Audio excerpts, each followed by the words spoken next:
Hello and welcome back to the channel fintechs with Shubham. आज की video में हम सीखेंगे कि जीएसटी के आईटीसी का सेट ऑफ कैसे किया जाता है।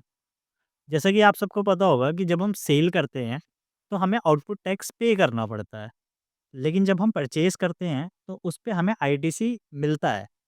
तो जब हम फाइनल लाइबिलिटी 3B में पे करते हैं तो हम ये ध्यान रखते हैं कि हमें सेल्स से जो आउटपुट पे करना है और हमारे पास परचेज से जितना इनपुट आया है, तो इन आउटपुट में से इनपुट माइनस करने के बाद जो बैलेंस पैसा बच जाता है वही हम पे कराते हैं। यानी कि इनपुट को हम सेट ऑफ कर लेते हैं आउटपुट लाइबिलिटी के अगेंस्ट। आज हम यही देखेंगे कि आउटपुट लाइबिलिटी के अगेंस्ट इनपुट कैसे सेट ऑफ होता है और इसके क्या रूल्स एंड रेगुलेशंस हैं। तो let's move to the screen and let's see how we can do it. तो सबसे पहले मैंने एक छोटी-सी स्लाइड बनाई है। मैं आपको ये स्लाइड रन करके आपको समझाता हूँ कि ये एक्चुअल में होता कैसे है। सबसे पहले अगर आप यहाँ पे देखोगे तो आईजीएसटी के सेट ऑफ रूल्स हैं, सीजीएसटी के सेट ऑफ रूल्स हैं और एसजीएसटी के सेट ऑफ रूल्स हैं। तीनों के कुछ स्पेसिफिक रूल्स हैं कि कैसे ये अपना आईटीसी सेट ऑफ करेंगे। सबसे पहले आईजीएसटी। आईजीएसटी ना सबसे ज़्यादा प्रायोरिटी का टैक्स होता है, क्योंकि यहाँ पर स्टेट और सेंटर दोनों की इन्वॉल्वमेंट है। ये मर्ज टैक्स है। जैसे जो सेंटर टैक्स होता है वो सेंटर के पास जाता है, जो स्टेट टैक्स होता है वो स्टेट के पास जाता है। फिर आता है एक इंटीग्रेटेड टैक्स, ये जो सेंटर और स्टेट दोनों से मिलके बना है, तो सबसे ज़्यादा प्रायोरिटी भी इसी के पास होती है। तो अगर सपोज़ कि मैं अपना टैक्स भरना चाह रहा हूँ, मेरे पास आईजीएसटी में ₹1000 भरने हैं और सीजीएसटी और एसजीएसटी में 2-200 रुपए भरने हैं, ठीक है? अब मेरे पास आईटीसी भी अवेलेबल है। आईटीसी मान लीजिए कि मेरे पास ₹1000 का अवेलेबल है। तो मैं ऐसे नहीं कर सकता कि मैं सीजीएसटी 200 भर दूँ और एसजीएसटी 200 भर दूँ और आईजीएसटी 800 भर दूँ। सबसे पहले आईटीसी की जो लायबिलिटी है वो हमें क्लियर करनी पड़ेगी। उसके बाद ही हम सी और एस की लायबिलिटी क्लियर करते हैं।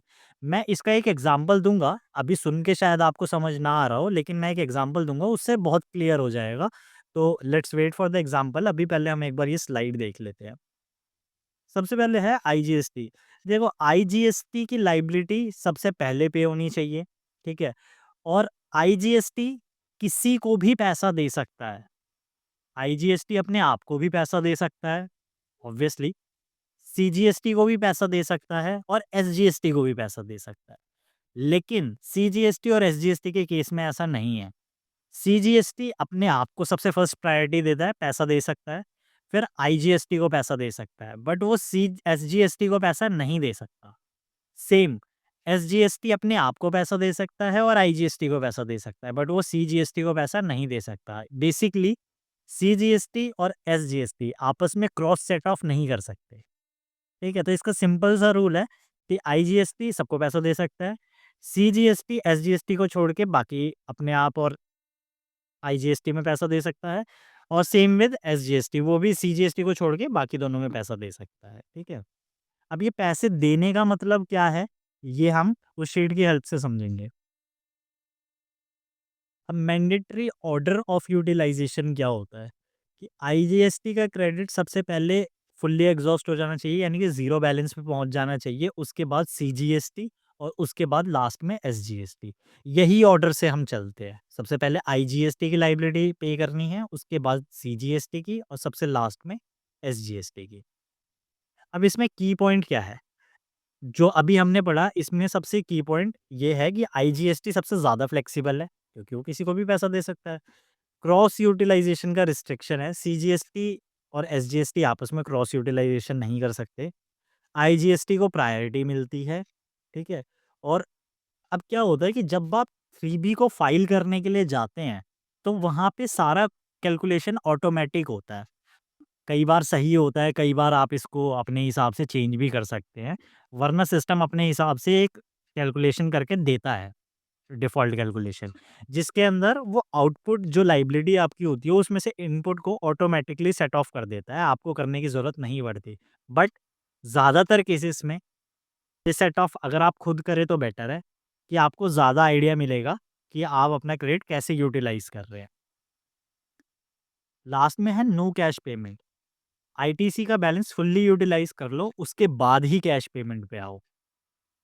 बस आरसीएम का केस ऐसा होता है जहाँ पे आपके पास आईटीसी अवेलेबल है तो भी आप उसको यूटिलाइज़ नहीं कर सकते। यहाँ पे मैंने एक शीट बनाई है छोटी-सी, मैं आपको शीट दिखाता हूँ।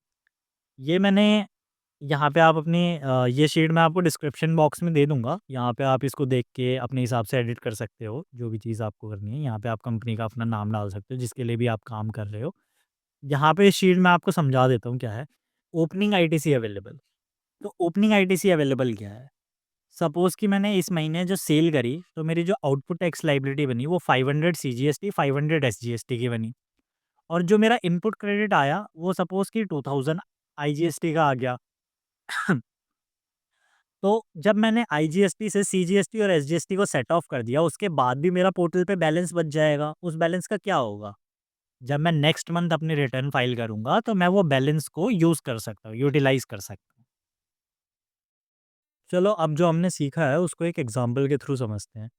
यहाँ पे मैंने एक क्वेश्चन लिया है, जहाँ पे हम अगर आप देखोगे तो इस शीट में हमें आउटपुट जो पेबल टैक्स है, वो हमारा 60,000 है आईजीएसटी और 40,000 है सीजीएसटी और 40,000 है एसजीएसटी।